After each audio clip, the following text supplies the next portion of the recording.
Hello, my Droogs. David Daniel Ducker here today with RPG 105, talking about settings, picking a setting, building a setting. Why is the setting of the story important? Because it shapes the narrative.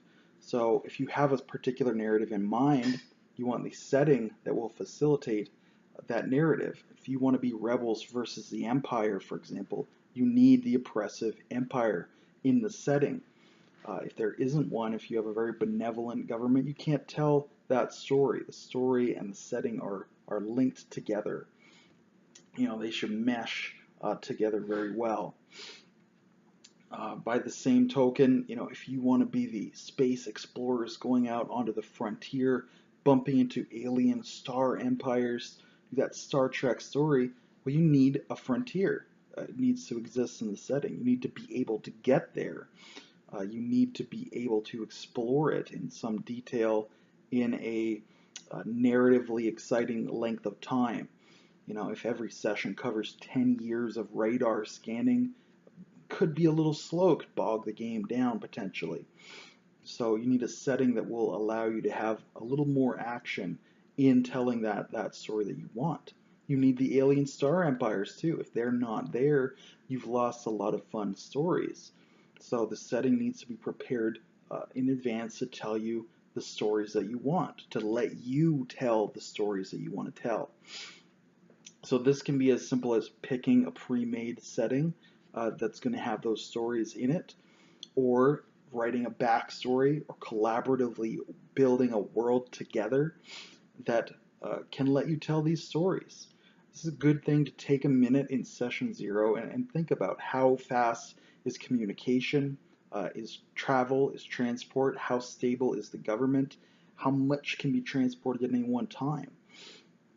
If you have these giant spaceships, mile-long cruisers, but you don't have the little snub fighters, that will affect the stories you're able to tell. Magically, if magic is very quick and easy and everyone has access to it in your setting, then it affects the kind of stories you want to tell and the societies that will evolve there. So the setting is also then the laws of physics, magic. How does it work? Where does it come from? What are the risks and benefits? Same thing with technology.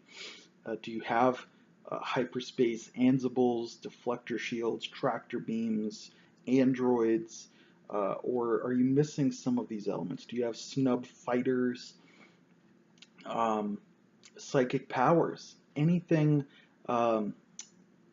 beyond a modern day like James Bond or World War II soldiers needs to be discussed so we're all on the same page, on the same foundation to start building our story up. Uh, so again, let's come back to magic. Uh, is it quick and easy, like I just said, and you end up with sky islands and airships traveling between them, and dragon riders and white mages battling against demon lords? Is this all regular stuff that happens every week? Or do you have something grim and gritty where magic is dangerous, and if you use too much magic, it can call the attention of some entity from the outer planes that you don't want to be called attention to? Or is magic something that could drain your body, could wither you away, prematurely age you? In one setting, that will make any story just a little bit different. A war story, stealing the crown jewels will be a little bit different.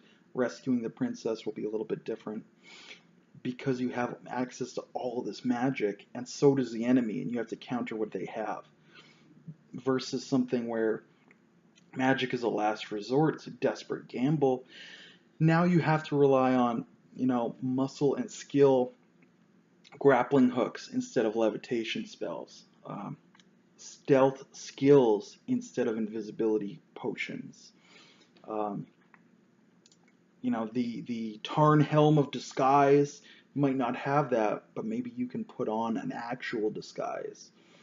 And one might work better than the other, but one might be riskier than the other because, as I said, uh, Yog Sothoth is not down with people using magic, and those people are extra delicious to him, and he wants to chomp down on their heads if possible. You know, he's eating mages like popcorn chicken, and you don't want to be the popcorn chicken of Yog Sothoth. So maybe you don't want to use magic in that setting, right? So setting is something that ripples out. It affects everything from your story, your backstory, your characters, your adventures. So just take a few minutes, select carefully with this cast of characters. What would they look like in Star Wars in that universe? What would the same characters look like in Star Trek?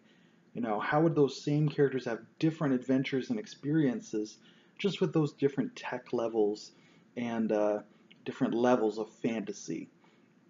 So that's me talking about settings. In the comments below, what are some of your favorite RPG settings and what are your favorite tropes to see in those settings? And until I see you again, good day and good gaming.